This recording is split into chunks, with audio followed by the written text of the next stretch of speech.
Overall, do you feel like you're the master of your destiny, that you're in control of your life? Give a mark from 0 to 5. I think that I am completely and utterly the master of my life, so I'd give it a 5. 5, yes. It's 5 or 6. 10? Yeah. Yeah, 10. 10? Like, you live in what you create. Mark that about a 4 or a 4.5. My situation has allowed me to have control over what I do and where I go. But I don't think that everyone has that level of control. 3.5. And I'm saying that because I'm a caregiver, so some of my life is determined by caring for my mum and her needs. But overall, I have quite good control over what happens to me, I think. I would say probably like a 2 or a 3. Yeah. Like, I don't even know if I'm in control. Yeah, I would say a 4 on the scale. I mean, with us both being women of colour, we're obviously going to face barriers in New Zealand. I think there are things that you just have no control over. But it is about just rolling with the punches, whatever comes, I mean. I think you control your reactions. I think that people can do whatever they want to do and would say whatever they want to say. And the way that you react and the way that you respond to that is what's in your control. Some people are just so, they seem to just hit obstacle after obstacle, and you can understand why they end up with the lives they do. In situations where they're living out on the street or whatever, and often it's through no fault of their own that they're kind of faced with these obstacles, so, yeah. Today in our society there's too much violence? Yes, no.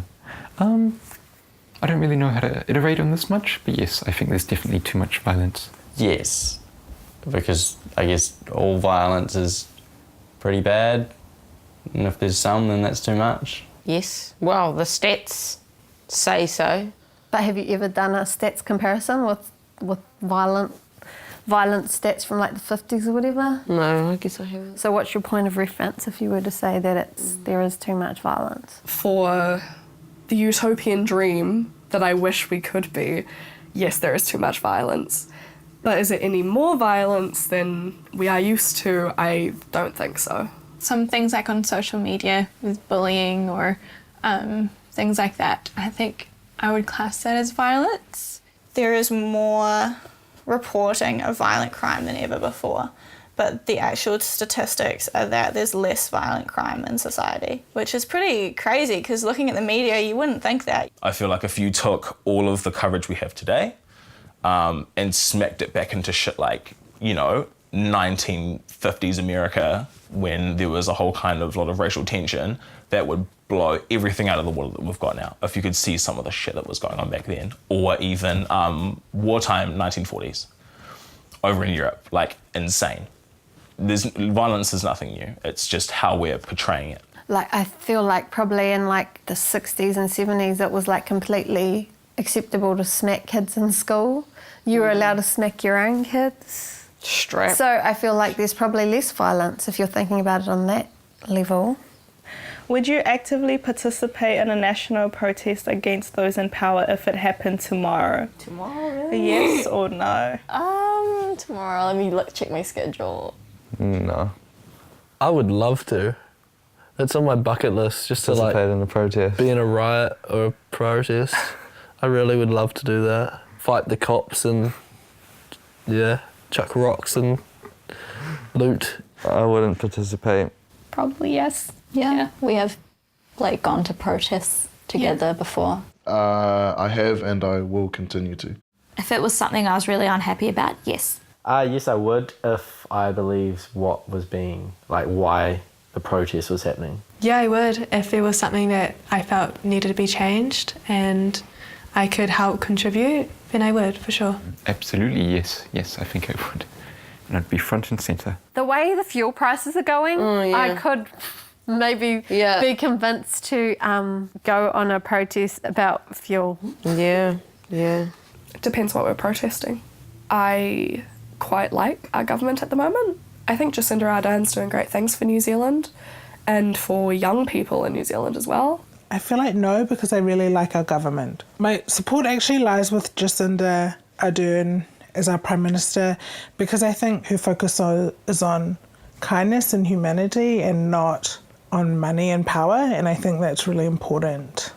If there was a protest against the people who really pull the strings globally, who are the people with all of like the real money, I think everyone should protest. The political party in power at the moment, protesting against them, all it's going to do is put in place another party who is pretty much exactly the same and has no real opinions of their own.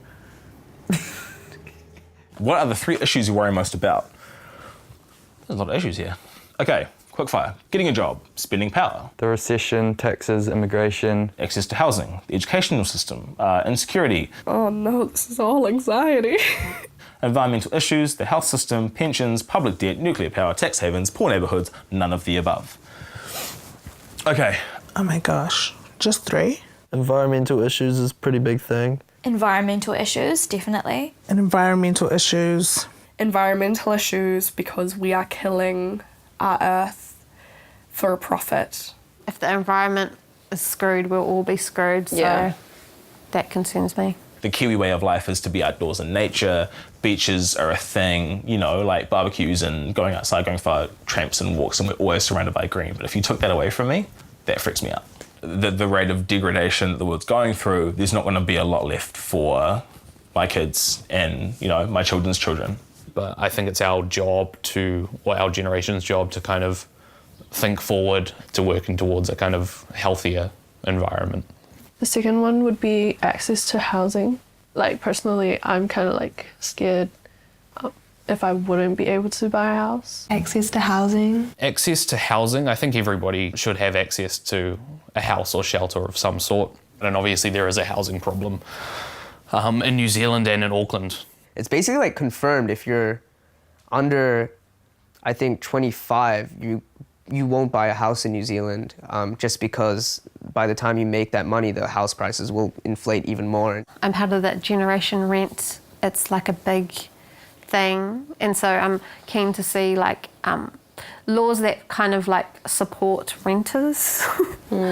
This is a rental property. We've been here for like 3 years, and every kind of 6 months or a year it comes up for review, and that's really scary to be in that climate of like at any moment I feel like they could tell us to move. I think for me it's definitely getting a job is a big concern. Getting a job, because I'm still at uni, so I'm kind of worried about like after uni. Getting a job. I would probably say getting a job, not necessarily like trying to find one, but just like getting one that I'm interested in and I'm happy there. And I would say immigration too. I don't think we can really handle sustainably the growth of our population at the moment. You can see our infrastructure's crap, and we're really feeling it. On one hand, we get a lot of really fantastic people in through to New Zealand in terms of like doctors and teachers and people that we need, that we don't have a surplus of in this country already. And then the trade-off, of course, is that more people just means more stress on infrastructure, which is just a fact, whether it's more Kiwis or people from overseas.